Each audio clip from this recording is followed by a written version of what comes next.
Redrawing Ohio's political maps. Ahead on Face the State, the General Assembly will take a crack at redrawing the state's U.S. congressional district maps when they come back from summer break. We're looking at how the process works, what's at stake, and what happens if the legislature fails to approve a bipartisan plan. Also, protecting Ohio kids from human trafficking by identifying those at risk. How a new bill would bring schools across the state into a unified effort to watch out for our most vulnerable. Plus, 80 years since the end of World War II. Hear the stirring words of a man who willingly went when our country made the call. Face the State starts now.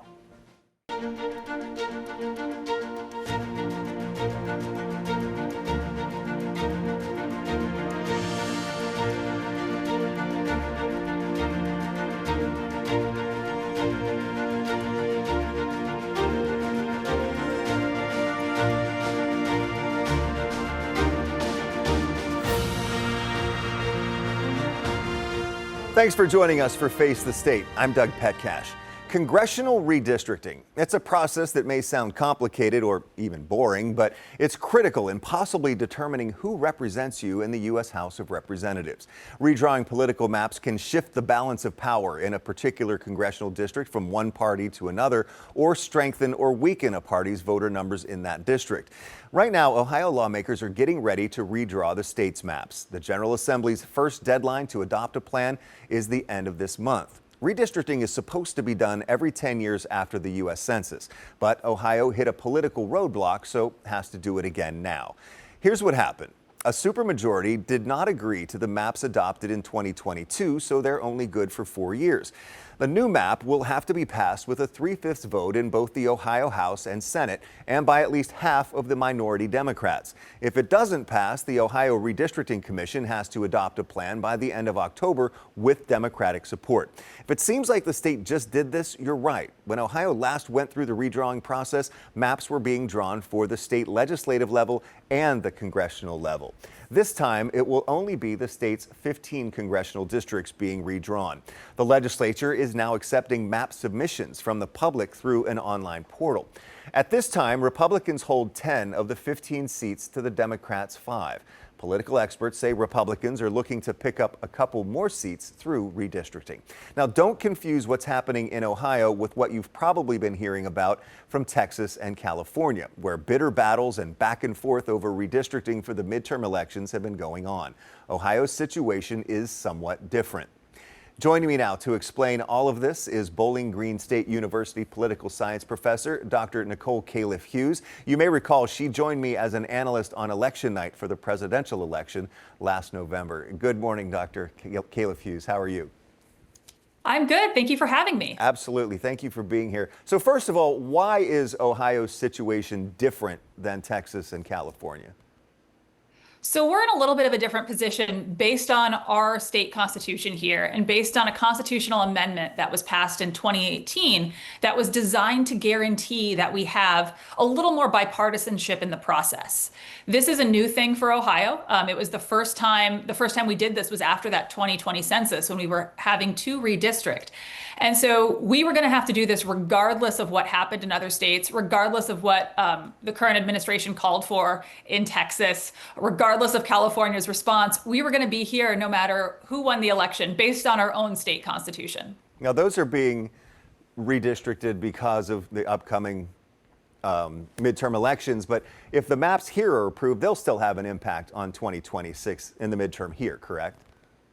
They will. And so our congressional maps in Ohio were drawn with this process that was supposed to encourage a little bit more bipartisan support. And so we did the census in 2020. The U.S. Constitution mandates we do that every 10 years. And then we draw the lines based on how many people are in every state. And every state has a different process. And in Ohio, for congressional seats, the General Assembly gets a crack at it. And if they can't get that supermajority where you have both 60% of people in both chambers voting yes, including 50% of the two major parties, so that's both Democrats and Republicans, then it goes to our redistricting commission, which you may be familiar with from our state legislative districts.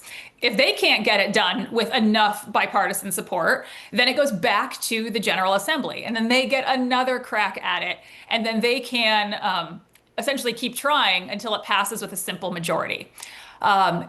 If you only pass it with a simple majority, which in Ohio you can do without Democratic support, and that's what happened, then those districts are only good for 2 election cycles or 4 years. And so we are back here having to redraw our maps because we couldn't get maps that had both Democrat and Republican support. So with that being said, and seeing how the legislature is set up right now, and then the balance of the redistricting commission, how likely do you think it is that this will end up in court again, as we saw in the past? Well, very likely. If you recall, our congressional districts were declared unconstitutional by the Ohio Supreme Court twice in 2021 and 2022 with the first effort at our districts. We went with the unconstitutional maps essentially because we had to. We ran out of time. And my guess is that's going to happen again. It is very difficult to get maps that both the Republican majority in the General Assembly and the Democratic minority in the General Assembly can agree to, particularly because we do have pressure from Ohio senators and from the federal government to increase the number of Republican seats in Ohio. What makes that even a little bit more interesting is the fact that Ohio is a Republican majority state, but it's slight, right? You have President Trump got about 55% of the vote. Senator Bernie Moreno got about 51% of the vote. I think I'm rounding up a little bit there, but about that. It wasn't like an 80 or 90% victory. The seats that Republicans have called for would give Republicans 80% of Ohio congressional seats. And so that would be a lot more of a Republican congressional delegation than we actually have people who tend to vote Republican in Ohio. You mentioned the 2 state Supreme Court challenges or rejections of the congressional maps. We saw the Supreme Court reject the legislative maps 5 times before they actually did come to an agreement with the redistricting commission on the legislative maps last time. But do you think that because the state Supreme Court rejected several proposed maps last time because they were said to be unfairly gerrymandered to benefit Republicans, that Republicans will try to draw maps that are more equitable this time? Or, like you said, is it still going to be that effort to pick up a couple seats? No, I don't think they're going to, and they've pretty much said as much. And a couple things in the court have changed since a couple years ago as well. So in 2022, Republican state legislators in Ohio passed a bill that attached partisan labels to the court seats. So when you're voting for state Supreme Court now, you will actually see partisan labels. Prior to 2022, these were nonpartisan offices. And so because they were nonpartisan offices, we actually had a little bit more representation across the political spectrum on the Ohio Supreme Court. Now, because you have partisan labels attached to these seats, people tend to vote pretty strongly along party lines. And so you have a much more Republican state Supreme Court than we did previously, both in terms of partisanship, but also in terms of allegiance to the party, because now you're relying on a lot of party funds and party marketing to run for those seats.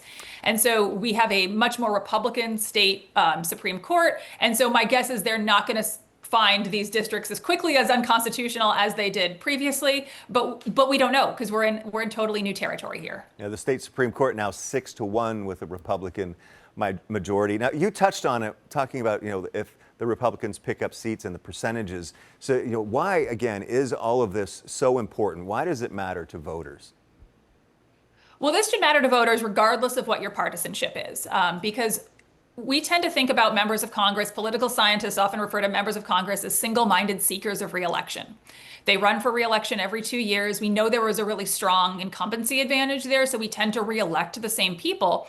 And that's because we form relationships with those people. They deliver goods and services for us, both in terms of stuff for our districts, but also help with the federal government. So like your veterans benefits, your Social Security benefits, Medicare. Like if you are having issues with those services from the federal government, your member of Congress is your advocate there. And so if we start shifting these districts quite a bit, you don't form those relationships as a voter. And the proposed districts, roughly proposed, they haven't been officially proposed, but what we've kind of heard is that we're going to actually be chopping up some districts. And so people are going to lose their representatives, becoming a pretty small minority in their districts, and they're going to have a harder time getting representation. So does redrawing the lines, though, guarantee victories for the majority party in that district? It does not. We often tend to talk about it like it does, but we can't forget that the candidates actually matter. And we have a really good example of that in Ohio. Ohio's 9th district, which is up at the top of the state, it's Marcy Kaptur's district. Marcy Kaptur is the longest serving female member of Congress. She was elected for the first time in 1982 and has served since. Her district was redrawn after 2020 to be a primarily Republican district. It was designed to be a Republican pickup. They saw it as something easy to win. She has actually won both of her last 2 elections because she is still, even though it's a Republican majority district, she is still very popular and has a long record of service. It doesn't guarantee that she's going to stay there, but you have to think it's not just, is it a Republican or is it a Democrat or is it an independent? People have connections with their members, and delivering to the district really is what matters. And so you need to run quality candidates. You need to run people who can bring back those benefits, and no amount of drawing the district lines in a strange shape or to benefit one party can overcome a candidate that can't do that. Yeah, she's been there 43 years now at this point. So besides the 9th district, Marcy Kaptur's district, which other districts do you think could be or will be most affected by redistricting? The other district that they've said that they're targeting or that they're likely to target and how they draw these lines is the 13th district out in Akron-Canton area. Right now, that is a predominantly Democratic district. What I have heard they're looking to do, and they've kind of said as much, is they're looking to kind of chop that up.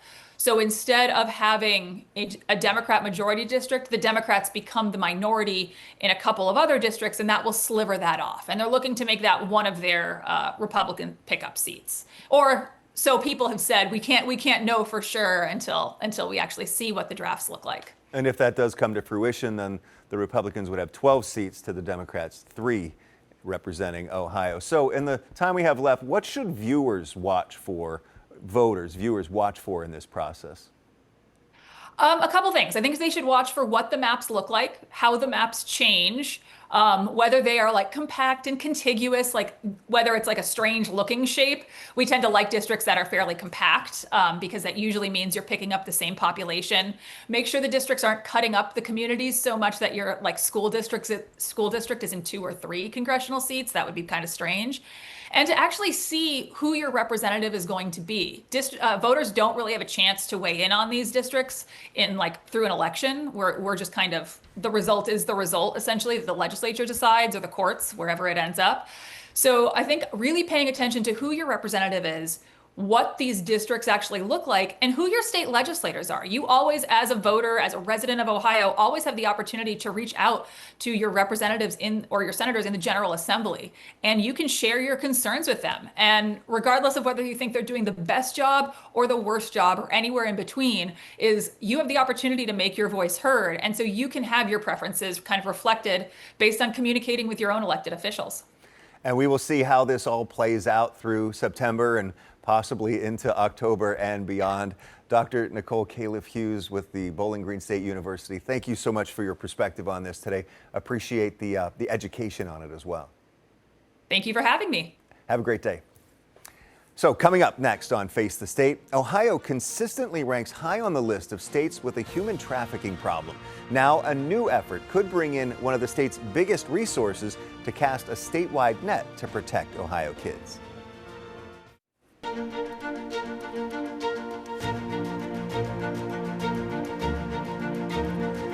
Now to another effort to protect Ohio children from human trafficking. State Representative Josh Williams just introduced a bill that would bring public schools all across the state into the effort to identify victims and kids at risk. House Bill 431 would require school districts to screen each student every year for human trafficking. Williams says it's needed because Ohio consistently ranks in the top 5 states for human trafficking.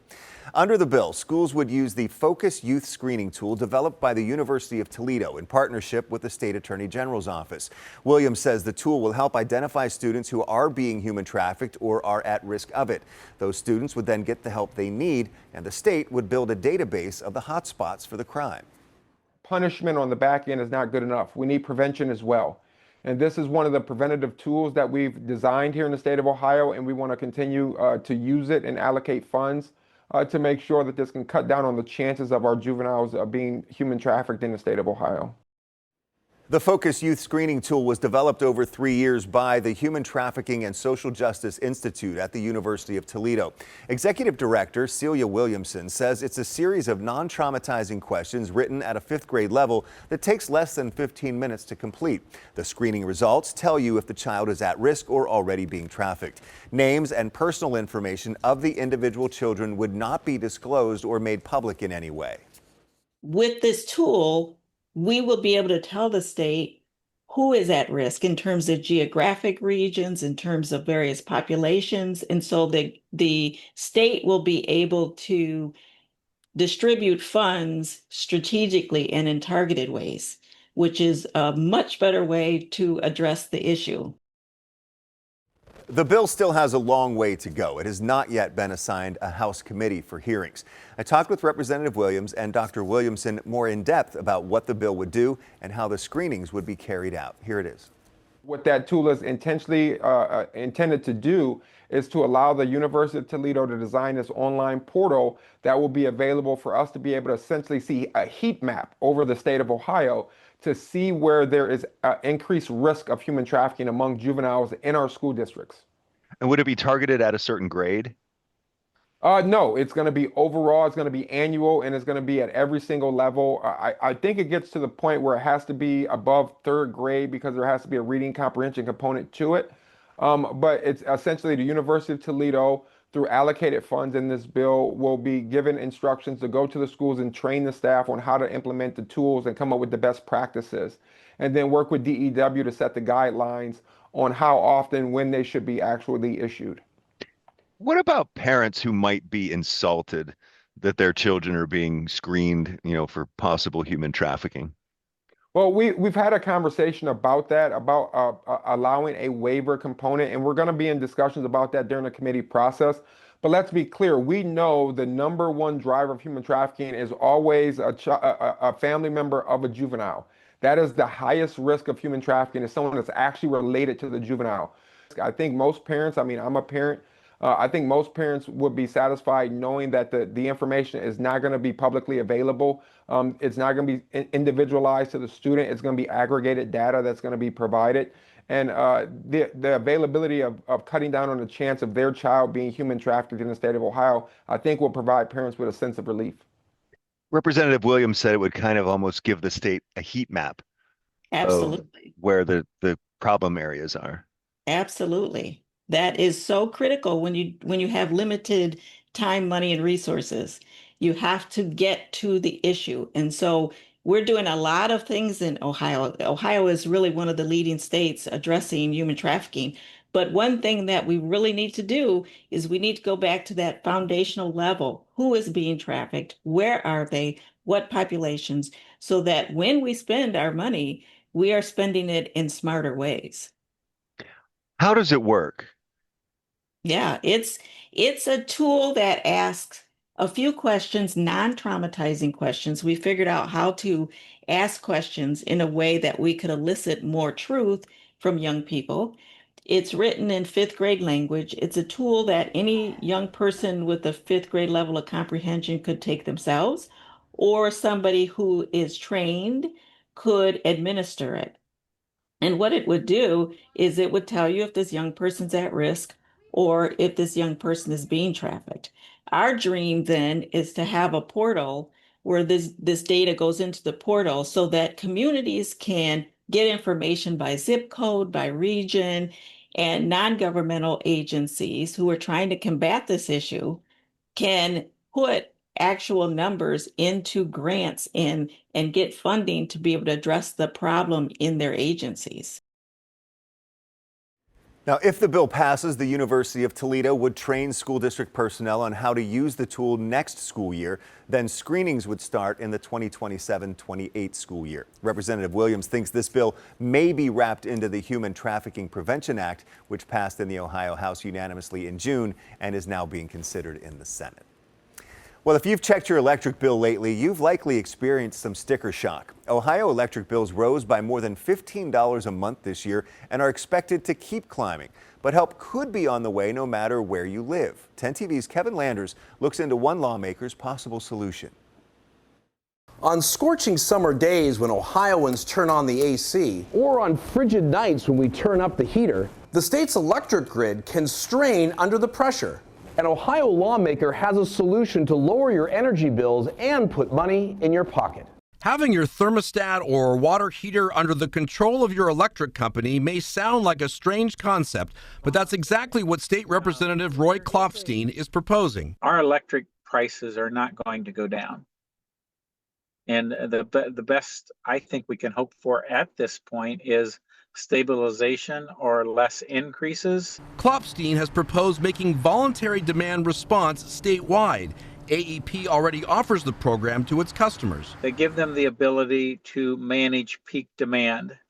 And peak demand is where we have blackouts and where bad things happen if they can't manage that really hot day or that really cold day. Under the plan, power companies could reduce the energy in your home through your smart thermostat during extreme heat or cold.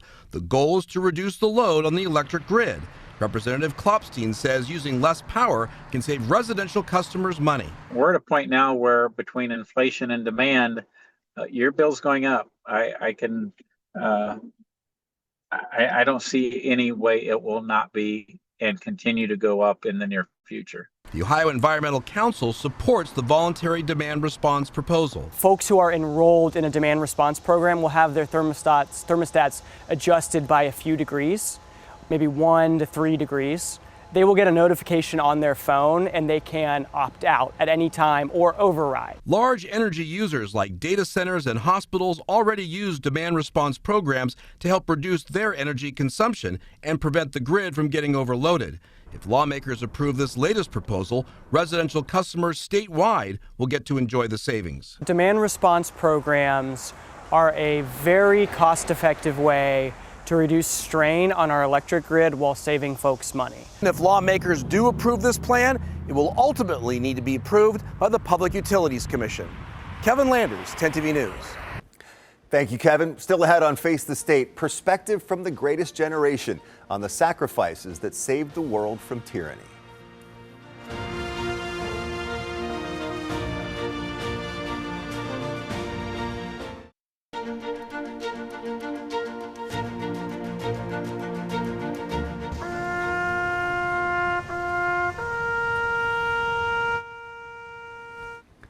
Tuesday, September 2nd, marked the 80th anniversary of the end of World War II, known as VJ Day, the day Japan formally surrendered.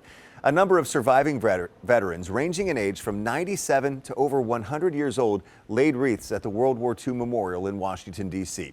They paid tribute to the more than 400,000 Americans killed during the war and the millions who helped lead the Allies to victory. We were like you. At 15, 16, 17, 18, 19, 20 years of age, we were like you. Did you have dreams of your future? Graduating from high school, going to a prom, going to dances, dating your first girl, driving your first car, drinking a Coca-Cola. We had those dreams, but they were never fulfilled because we were called by our country. And we took an oath to pledge that what we did would help mankind. The estimated casualties of World War II range between 60 million and 85 million people worldwide. Thank you to all of our military members who have served or are serving, and of course, their families for your service. And thank you for joining me this week for Face the State. I'm Doug Petcash. I'll see you back here next Sunday at 11:30. Have a great day.